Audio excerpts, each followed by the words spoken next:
All right, your test observation has come back, and now we're going to get ready to submit the main observation. And we're going to use your test observation, your test images, to optimize, to get the best main observation that we can. With this main observation, we're going to blow a lot of telescope time. And telescope time is money. Take one of our standard systems, a 16-inch telescope at Cerro Tololo Inter-American Observatory. Time on one of those telescopes typically goes for about 75 bucks an hour at the time of the shooting of this video. And you're going to blow probably more than an hour's worth of telescope time right now. So maybe $100 investment. So we want to get this right. This is why we do a test observation. Now, we're going to look at the LRGB, luminance red, green, and blue images. And with those, we're going to optimize the exposure durations. If they're too long, bad things happen. If they're too short, bad things happen. And so we got to find that ideal middle ground. With the narrowband filters, H alpha, O3, S2, if you're able to get all those, it's less about optimizing the exposure duration and more about go, no go. Are we going to use this or not? Because these are very long durations. They were 300-second exposures. And so that adds up pretty quickly. And we will decide, yes, I want to do this filter. No, I don't want to do that filter. If you don't see any gas, any nebulosity in one of your filters, it's not worth the investment of time and money. Okay, let's start with the LRGB, luminance red, green, and blue images. So what I'm going to show you, you'll do with all four of yours. If you're in a team of four, each teammate could do one of them. Okay. Now, I have a test observation up here. This is the Orion, this is the Eagle Nebula. Here you see the claw or the beak, I think it is, of the eagle. It's also known as the Pillars of Creation, made famous in a Hubble Space Telescope image. Anyway, I'm looking at the luminance band. So this was a 20-second exposure. Was it too long? Was it too short? Here are the things you have to concern yourself with. We have a lot of bright stars. And if you expose for too long, they will saturate. You will fill up the sensor. The sensor can only take so much charge at any point. And then you saturate and bad things can happen when you saturate. And we'll go through the different effects. Things can happen. Some of them are okay, and some of them are bad. So you don't want to overexpose. At the same time, you don't want to underexpose. You don't want to do too short of an observation, because if it's brief, you're going to not see the faint detail. You're going to lose the faint detail. You may think, well, I'll just do a whole bunch of short exposures. By doing a short exposure, I avoid oversaturation. By doing a whole bunch of them and adding them together, I compensate. The problem is, every time you read out the sensor, noise is added. It's called read noise. And if you do a whole bunch of short exposures, you're going to be read noise limited. You're not going to see the faint stuff if it's below the read noise level.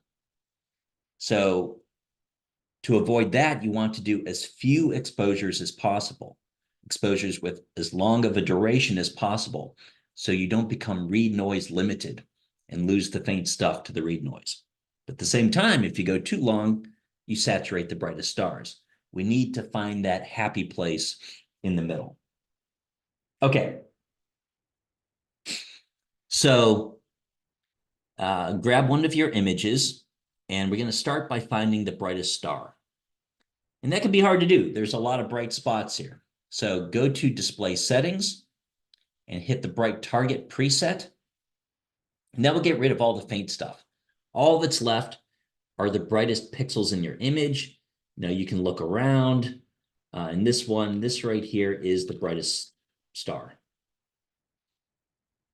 And it's saturated. I'll show you how to determine that in a moment, but I can tell because it's blooming. Yeah, that's one of the problems of oversaturation, is the charge leaks out, creating a tear in your image. But before we get there, I just want to point out, you're looking for the brightest star, not the brightest pixel. You can very easily get distracted. I don't see any at the moment. Let me adjust the brightness and contrast. There we go. By hot pixels. We've talked about these before. They are sensor defects. This is just a bad pixel. It will always be bright. And sometimes the brightest thing in your image is a hot pixel. And that's not what we want to focus on. Don't worry about that. We want to make sure the brightest star doesn't saturate. So don't get distracted. Don't zero in on a hot pixel. Let's find there we go. I'll put a star next to a hot pixel. That's a hot pixel. Ignore those. Stars, they span many pixels. So you want to find the brightest star in your image. Now, let's start with this star. It's not the brightest star in the image, but let's just pretend that it is. Make it a little bit brighter here. Okay, let's pretend this were the brightest star in my image. What you want to do is take your mouse and put it on the brightest pixel. Again, you can adjust the saturation level, making it easier to find the brightest pixel. The number will be down here. And so in this case, this is about 400. Is that a lot? Is that not much? It's not much. So what you're doing is you're comparing this to the saturation level of the sensor. And most sensors saturate a little bit above 60,000. So if the star is clocking in at 60,000 or above, it's saturated. This one is clearly not saturated. It's a pretty faint star. But suppose it were the brightest star in your image. Well, at only 400 counts, you could have exposed a lot longer. Your test exposure was way too short. You're losing lots of detail if this were the brightest star. So if you're in this scenario, if your brightest star is less than, let's say, half of the sensor's saturation level, again, most sensors saturate around 60,000. Some saturate at other values, and for the telescopes you have available to you, these will be listed in the manual. In the optical observing guide, if any telescope doesn't saturate, any telescope camera combination doesn't saturate at 60,000, we'll let you know. Otherwise, it's around 60,000. And really what you want is your brightest star to be at least 30,000 counts, half that level. You don't want to really target 60,000, because what if your test observation was taken at high air mass or through thin cloud cover and you're underestimating?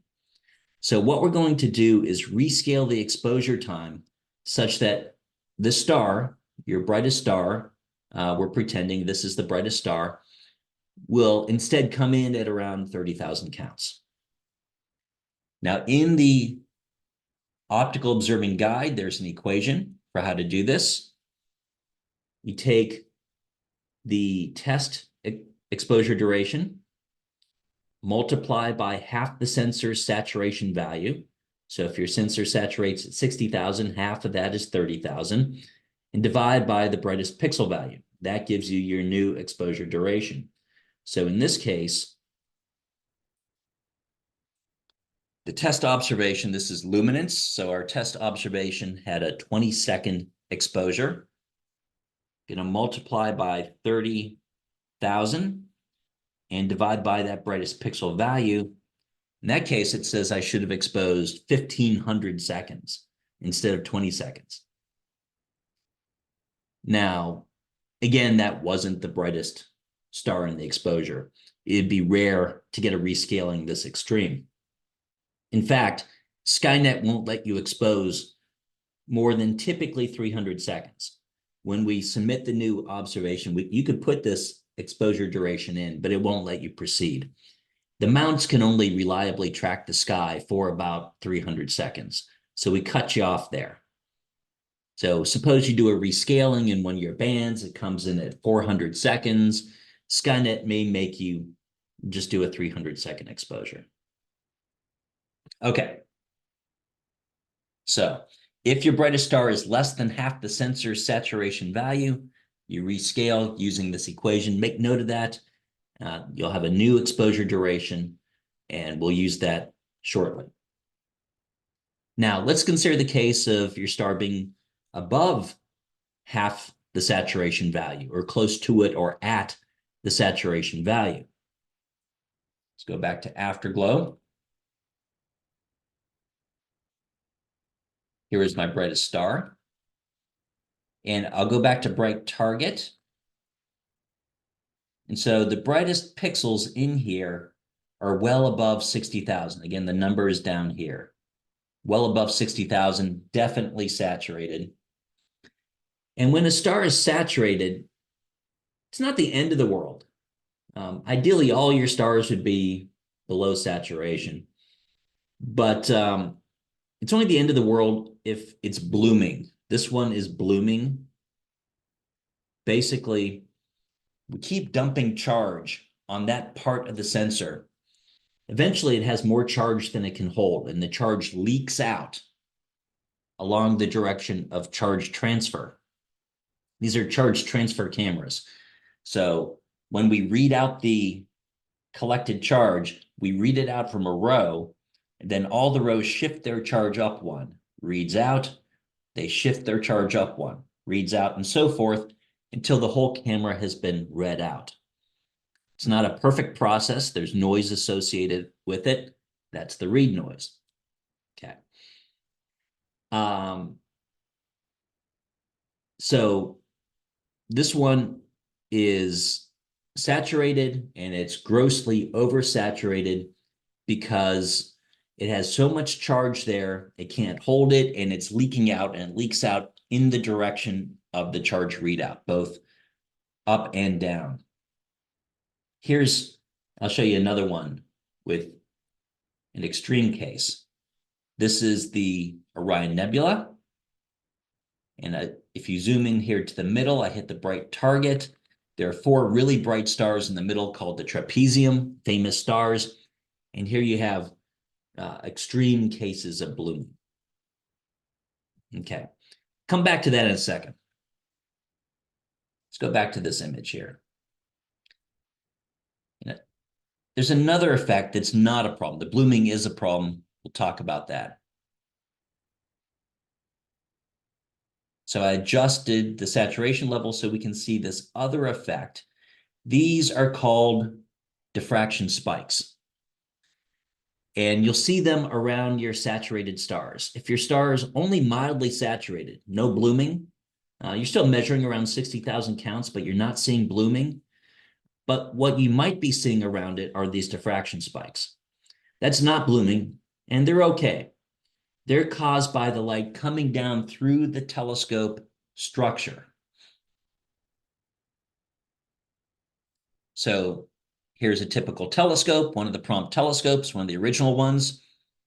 And the light comes down, it passes by the secondary mirror, strikes the primary, bounces up, hits the secondary, comes down to the camera. So the secondary mirror is important. It helps us to direct the light to the camera, to focus it. It has to be there. But it can't just float in midair. Something has to hold it in place. And that's what these are, support struts. They're called vanes, support vanes. And the collection of them is called the spider. So the spider, its support vanes hold up the secondary. And as light passes through that, light is a wave, and wave will diffract around objects. So it will diffract around the spider, and you'll see it in your image. Technically, it leaves this pattern around every star, but usually it's too faint to detect. It's only around the stars near or at saturation that you'll see these diffraction spikes. Now, this is a picture. This is a final picture. This is actually taken by one of the leading astrophotography groups. They used our Prompt 2 telescope for well over a decade. They don't use it now, but they used it for well over a decade. They would purchase time. It's how it helps us pay the bills. And they would image like 40, 50, 60 hours or longer in all their filters put together. So they're often dropping, well, you could do the math. Earlier I said it goes for about $75 an hour. Okay. So big investments. This is their hobby. They're good at it. Anyway, yeah, you saw the diffraction spikes in that single frame. But here is a complete image after all the frames have been put together and color combined, and you can see them really well around the bright stars. Again, they're around every single star. You can faintly see it around this one, but really just the bright, near saturated stars that you see this. And it's okay. It looks kind of pretty. We can leave it there. We don't have to worry about it. It looks like the stars twinkling. In fact, astrophotographers like this effect so much, they sometimes add it. They fake it in their images. We don't do that in our course. We're trying to stay more physically based, more scientific. So we won't get into that level of artistry. Anyway, diffraction spikes are okay. What's not okay is that blooming. Let's go back to the bright target. Like this one here is saturated, but not really blooming, maybe just a little tiny bit. This one has begun to bloom. And then over here with the Orion Nebula, we have some pretty extreme blooming. So this is gross oversaturation.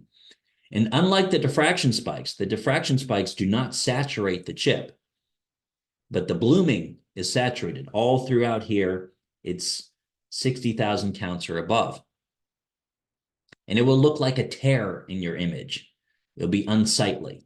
We want to avoid these if at all possible. Now, if you have just a little bit of saturation, like we have with this star and maybe with these, and again with this one, you can fix that by decreasing your exposure time. Maybe cut it in half. That should get rid of those. So that's what you do.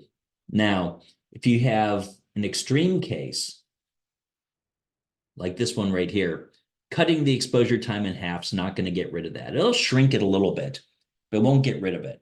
To get rid of it, you'd have to decrease your exposure time much more. And then again, you lose the faint details in the rest of the image. Now, this surrounding nebulosity, you lose it, and you won't be able to regain it by doing a lot of exposures because of the read noise level. So sometimes you'll just, if you have a really badly blooming star, you just have to accept it. In which case, let's go back in here.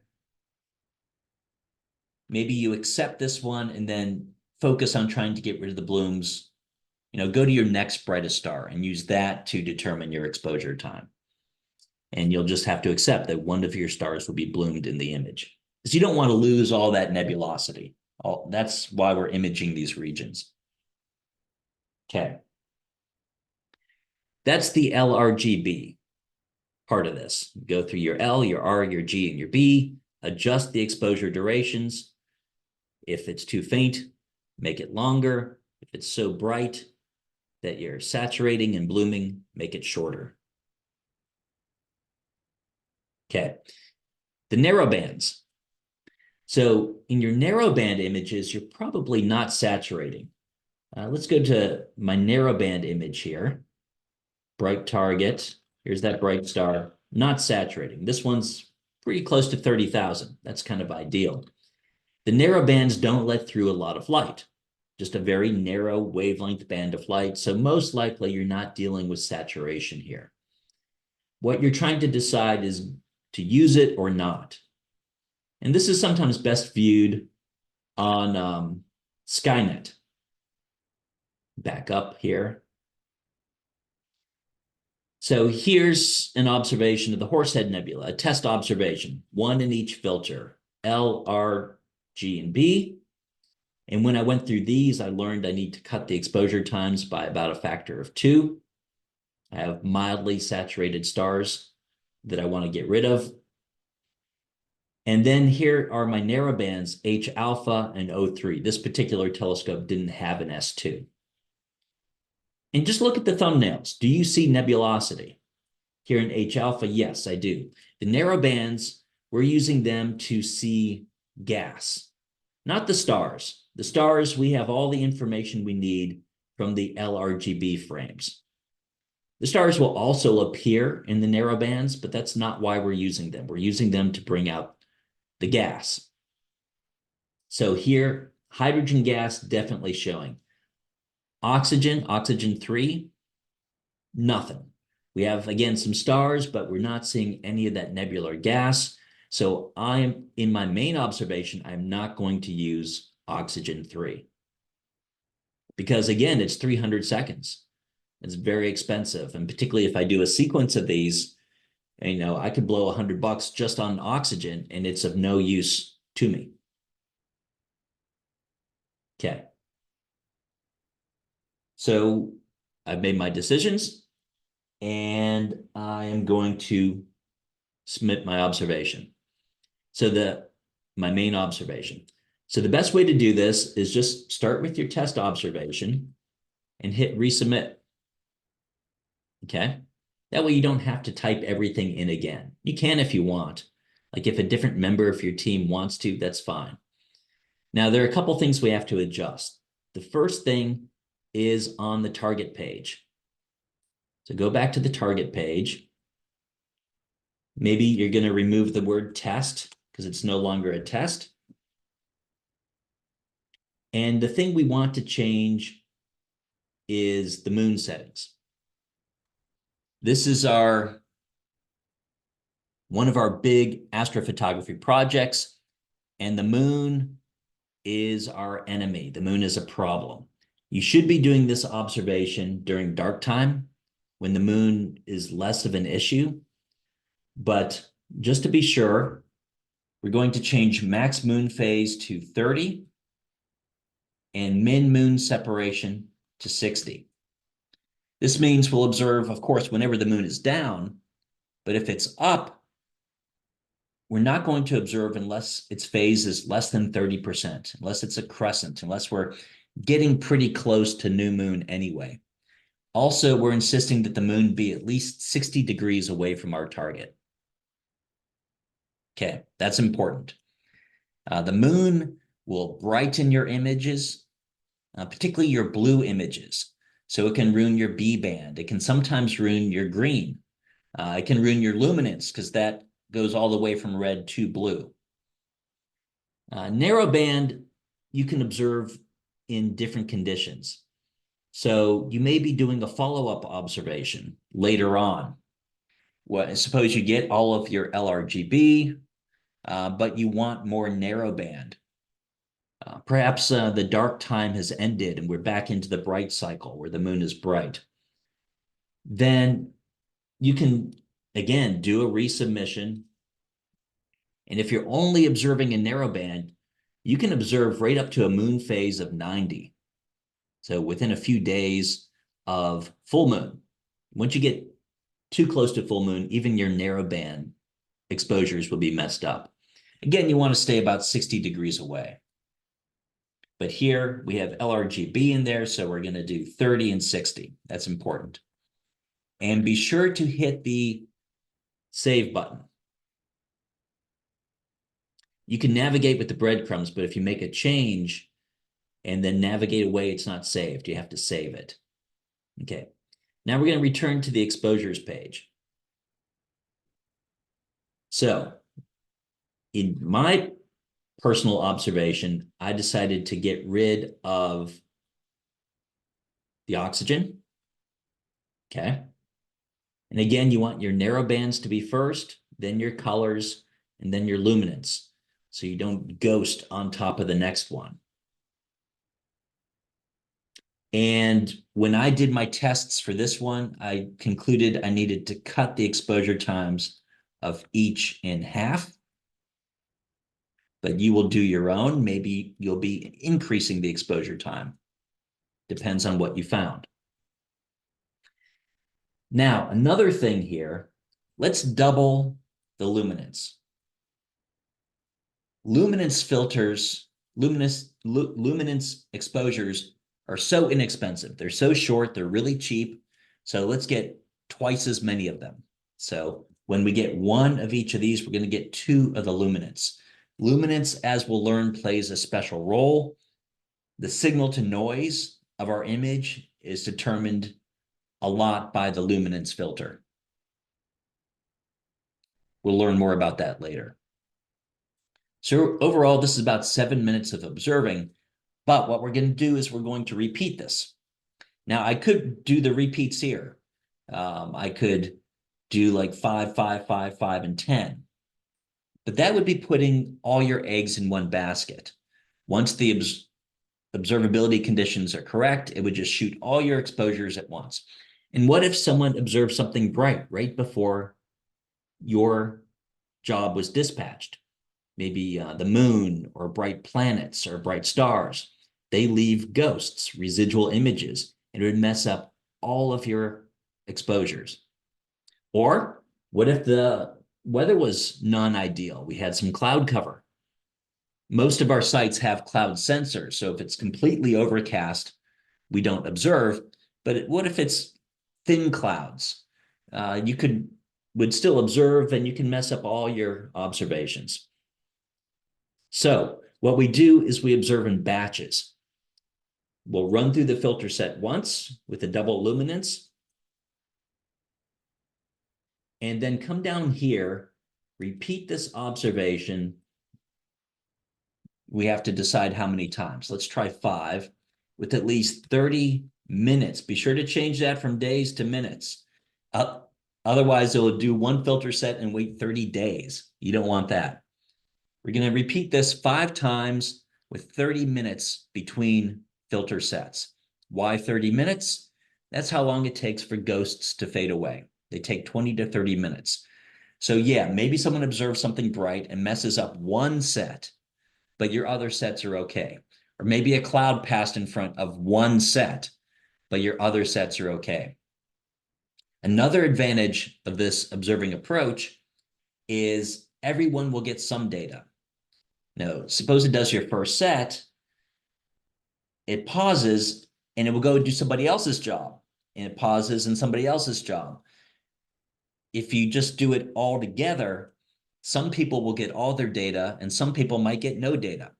This way, it spreads the wealth around. Everyone gets something. Okay. So again, the big changes are your moon settings and changing your exposure durations, getting rid of any narrow bands you're not going to do, and setting it up to repeat 5 times 30 minutes. And so 7 times 5, that's 35. So that's not too bad. That's about half an hour of observing. And we'll see what we have. And if we want more, we can come back and get more. We may want more of everything, or we may just want some more narrowband. So we'll figure that out later. Let's submit this.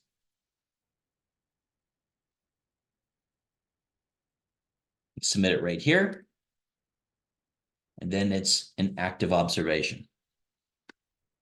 And be sure to come back and check these. In fact, check it the very next day. Come in here. Make sure everything looks good.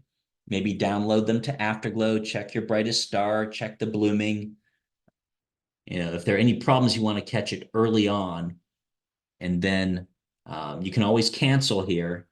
Resubmit again. Make further adjustments. Resubmit. Okay, that's it for this video. Oh, and record it in your observation log. Okay.